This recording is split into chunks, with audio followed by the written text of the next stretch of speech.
జాగృతి కొత్త కార్యాలయం ప్రారంభమైంది.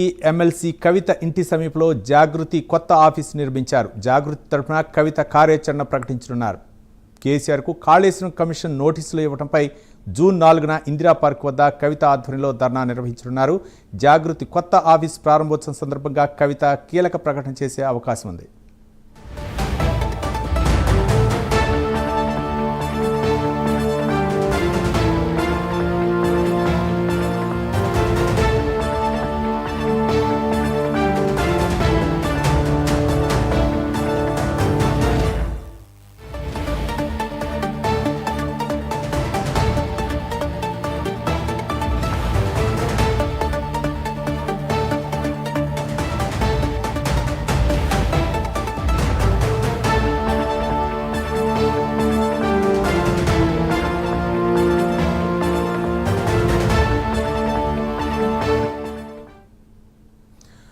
తెలంగాణ జాగృతి కొత్త కార్యాలయం ప్రారంభమైంది. ఎమ్మెల్సీ కవిత ఇంటి సమీపంలో జాగృతి కొత్త ఆఫీసు నిర్మించారు. జాగృతి తరఫున కవిత కార్యాచరణ ప్రకటించనున్నారు. కేసీఆర్కు కాళేశ్వరం కమిషన్ నోటీసులు ఇవ్వడంపై జూన్ 4న ఇందిరా పార్క్ వద్ద కవిత ఆధ్వర్యంలో ధర్నా నిర్వహించనున్నారు. జాగృతి కొత్త ఆఫీసు ప్రారంభోత్సవం సందర్భంగా కవిత కీలక ప్రకటన చేసే అవకాశం ఉన్నట్లు తెలుస్తోంది.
జాగృతి కొత్త కార్యాలయం ప్రారంభమైంది. ఎమ్మెల్సీ కవిత ఇంటి సమీపంలో జాగృతి కొత్త ఆఫీసు నిర్మించారు. జాగృతి తరఫున కవిత కార్యాచరణ ప్రకటించనున్నారు. కేసీఆర్కు కాళేశ్వరం కమిషన్ నోటీసులు ఇవ్వడంపై జూన్ 4న ఇందిరా పార్క్ వద్ద కవిత ఆధ్వర్యంలో ధర్నా నిర్వహించనున్నారు.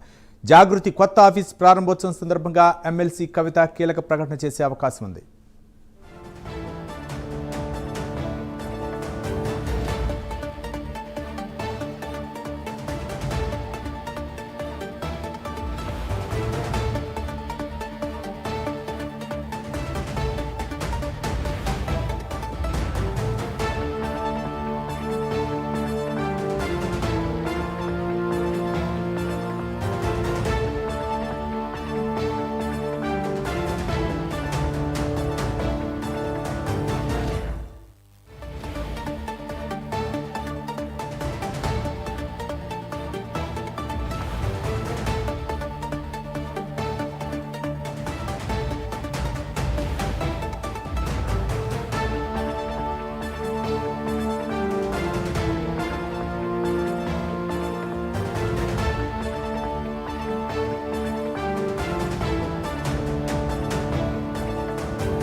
తెలంగాణ జాగృతి కొత్త కార్యాలయం ప్రారంభమైంది. బీఆర్ఎస్ ఎమ్మెల్సీ కవిత ఇంటి సమీపంలో జాగృతి కొత్త ఆఫీసును నిర్మించారు. జాగృతి తరఫున కవిత కార్యాచరణ ప్రకటించనున్నారు.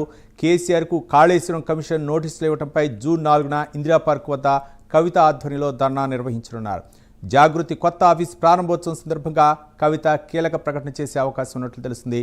దీనిపై మరింత సమాచారం మా కరెస్పాండెంట్ ప్రవీణ్ అందిస్తారు. ప్రవీణ్, ఎస్ రవి, అయితే కాసేపటి క్రితమే తెలంగాణ జాగృతి కార్యాలయంలో పూజా కార్యక్రమంలో ఎమ్మెల్సీ కవిత పాల్గొన్న నేపథ్యంలో ఈ యొక్క నూతన కార్యాలయాన్ని ఈ రోజు ప్రారంభించడం జరిగింది. ప్రారంభించిన తర్వాత రేపటి నుండి అన్ని కార్యక్రమాలు, జాగృతి నుండి వచ్చేటటువంటి అన్ని కార్యక్రమాలు ఇక్కడ నుండే నిర్వహించడం జరుగుతుంది. అయితే ఇది మొత్తం టోటల్ గా ఈ జాగృతి కార్యాలయం చూసుకుంటే అయితే కవిత నివాసానికి ఆనుకునే ఉన్నటువంటి బిల్డింగ్, అక్కడ వేరే ఆఫీస్ నడుస్తుండడం చేత ఆఫీస్ ని ఈ రోజే ఖాళీ చేయించారు. ఇది ఖాళీ చేయించి ఉటావుటిన సడన్ గా నిర్ణయం కూడా తీసుకున్నారు. నిర్ణయం తీసుకున్న తర్వాత ఈ యొక్క పూజా కార్యక్రమం, ఇప్పుడే పూజా కార్యక్రమం స్టార్ట్ కాబోతుంది. స్టార్ట్ అయిన తర్వాత పూజా కార్యక్రమం తర్వాత ఎమ్మెల్సీ కవిత గారు మీడియాను ఉద్దేశించి మాట్లాడనున్నారు. మీడియాను ఉద్దేశించి మాట్లాడే నేపథ్యంలో అయితే ఈ కాళేశ్వరం పైన వచ్చినటువంటి నోటీసుల పైన కూడా అయితే స్పందించే విధంగా అయితే తెలుస్తుంది. అదేవిధంగా 4వ తేదీన ఏదైతే ధర్నా కార్యక్రమం నిర్వహిస్తున్నారో ఇందిరా పార్క్ వద్ద ధర్నా కార్యక్రమానికి సంబంధించిన అయితే అవి కూడా చెప్పడం జరుగుతుంది. అయితే ఈ మొత్తం టోటల్ గా చూసుకుంటే వారి కార్యకర్తలను అండ్ అనదర్ వన్ నాయకులను కూడా కలవడానికి వీలుగా ఉంటుంది, ఎక్కువ సమయం కూడా కేటాయించడానికి వీలుగా ఉంటుంది. కాబట్టి ఈ ఉద్దేశంతోనే ఈ యొక్క నూతన కార్యాలయం తన ఇంటి పక్కనే, తన నివాసానికి పక్కనే తీసుకున్నట్టుగా తెలుస్తుంది. అయితే మొత్తం టోటల్ గా చూసుకుంటే ఇక్కడ ఎవరు కూడా పార్టీ కార్యాలయం ఓపెనింగ్ ఈ రోజు ఉంది కాబట్టి పూజా కార్యక్రమం మొదలైంది.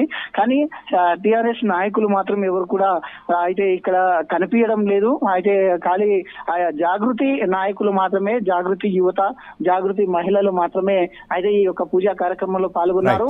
అయితే మిగతా ఎవరు కూడా నాయకులు ఎవరు కూడా ఈ పూజా కార్యక్రమం పాల్గొన్నారు. కాబట్టి ఇప్పుడు కాసేపట్లో ప్రెస్ మీట్ గిట్ట స్టార్ట్ అవుతుంది. కాబట్టి అయితే ప్రెస్ మీట్ ఏం చెప్తున్నారు అనే ఉద్దేశంతోనైతే ఉత్కంఠం అయితే ఉందని చెప్పొచ్చు Ravi. Right, thank you Praveen.